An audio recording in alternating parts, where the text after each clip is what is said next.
Welcome to another MTR Fab video. This is MTR, and this is part 2 of my drone build series. Today we're going to mount the video transmitter and the receiver. Both are Team Black Sheep. We have a 5-volt camera.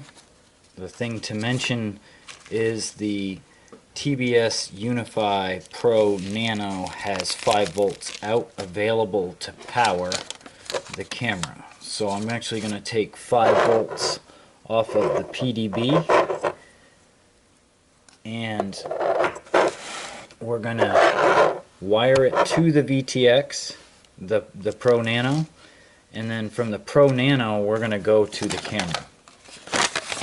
And here's the data sheet that you get. It's kind of interesting. So red wire is power wire. It says yellow wire is the video wire, white wire is audio. I'm not concerned with audio on this build. I'm not using it. So I'm actually going to desolder. There is a microphone on board that's just going to break off, and it is right there. And the white wire I'm going to take off. So I'm going to have a ground wire, a power wire, and a video wire. And those are actually going to get wired. And we can maybe see that over here. Those are going to get wired. They're down in here. I'm trying to make it so you guys can see it. Alright, so right in the back of that camera, you can see the wires going up, and they're going right into this little package here. And that is the TBS Nano. And the Unify Nano supplies 5 volts to the camera, and it gets 5 volts from the PDB that's under here that you can't see. The other module, the receiver, is going to get these 3 wires, and they're on top of the board, as you can see right here. So we're going to do the same thing with this receiver. Even though this is a XM Plus, an FR Sky XM Plus, the TBS Crossfire uses the same 3 wires. Resolder all these wires. When I say all of them, like I said, I'm getting rid of the white, and I'm going to desolder the microphone, and then I'm going to take these off, tin the pads, and then resolder. If you notice, the positive lead is actually bridged over to this integrated circuit, and it's supposed to be like that. So I just need to make sure I put a big enough solder blob on there that it gets it. But you'll notice when I'm done with this, I will actually retain these in hot glue so they don't just bounce around, because they'll just break off if you leave them like this. So forgive me, it's a little dark in here, but this 3D printer just sits back here and really doesn't do much until I need it. So today we're going to use it to make the jawbone, is what I call it, of the Rotor X. And if you can see, there's a SD card in here. So it says Rotor X V3 nose. We're going to try that one and press print. Now this guy's going to heat up and get ready to print.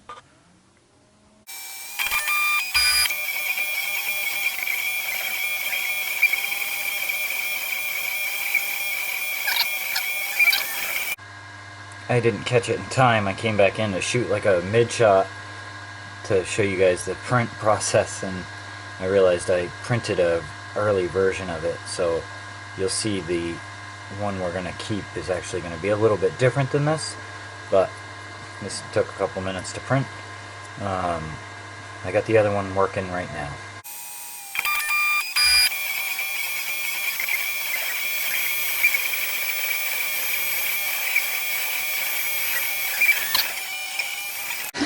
Came back in to check on it. It's 80% finished.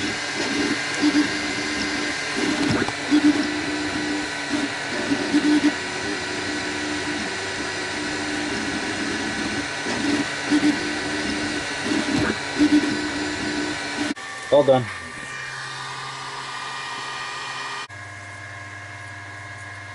That's what I was after, and there's a second one on the way out right now. You can see it in use here. And that protects the front. Let's see if I can flick this mic off on camera here.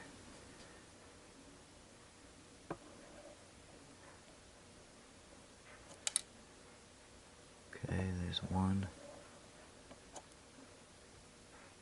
See how I bridged that over on accident?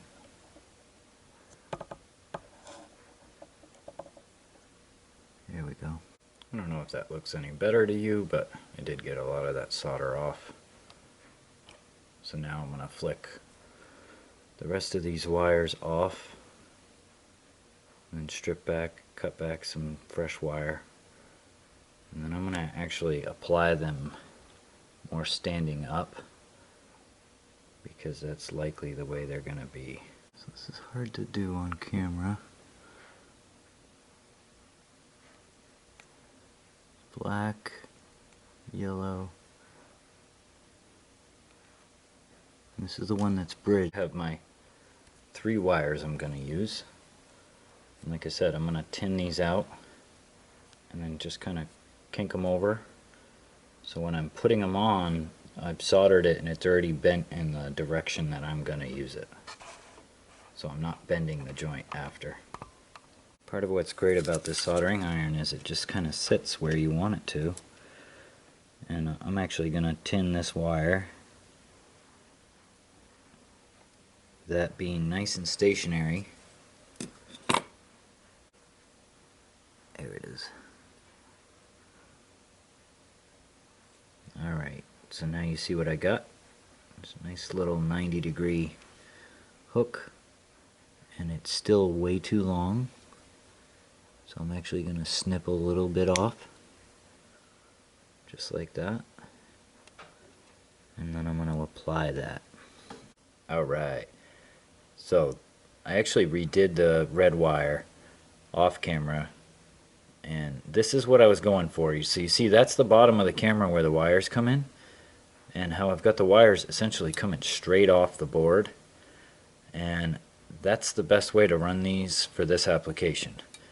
And I will now hot glue this, and because I'm so confident in my work, I will do this before I test it, which I normally do not recommend, but I put a fair bit of attention into this. The other thing I want to say is I left these wires long for a reason. I didn't really discuss it, but you can see it right here. I pulled the jacket, the insulation of that wire, after I was done soldering, pretty much pushed it all the way down to the board level, and I squashed it so there's some protection for that joint. You don't want to solder in a bunch of insulation, you know, it melted into the joint, but when you solder it, you know, the insulation pushes back. Well, if I hold this wire and I just go like this a couple times, it'll actually bring the insulation back down.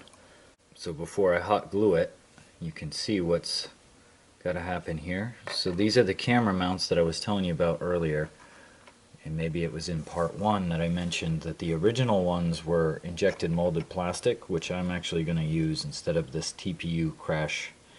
I mean, I think this is great. It probably helps with jello, video, but it does not fit the camera that I choose to use on these builds, because this is not the recommended Rotor X camera. It is very similar, but as you can see, it does not fit all the way down in the holder in the default configuration.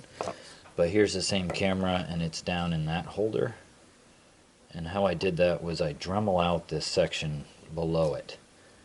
So I'm gonna take a barrel grinder on a Dremel attachment, little Dremel belt or drum sander, excuse me, and I'm just gonna carefully, you know, notch that out until this guy drops down in.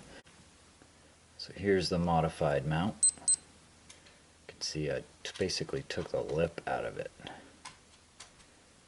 Now this guy just slides down in there.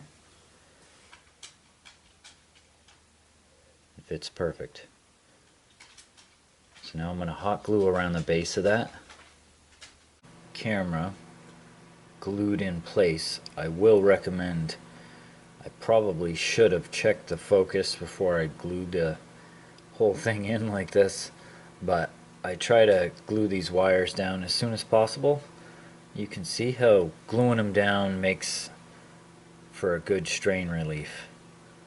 And those solder joints will last quite a long time with the hot glue on them. Without it, when you crash, eventually this glue joint will break up top, and down bottom it'll let go.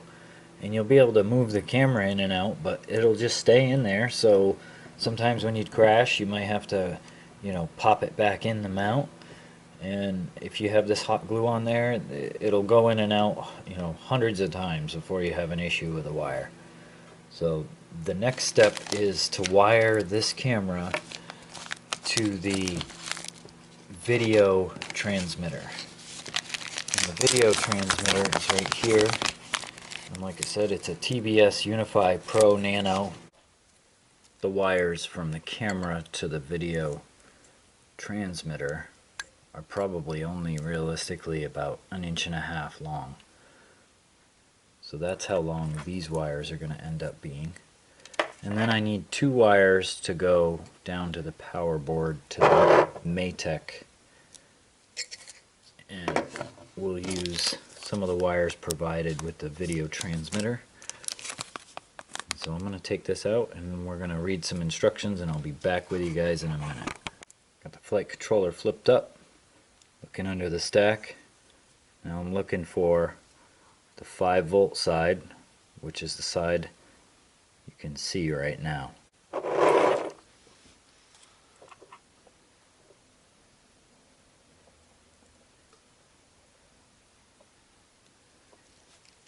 So we're going to test the video, see if this camera works, or video transmitter still works.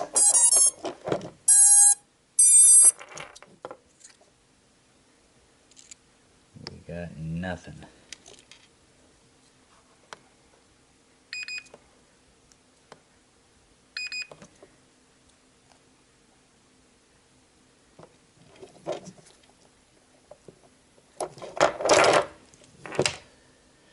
Alright, off camera, we had some issues, some technical difficulties.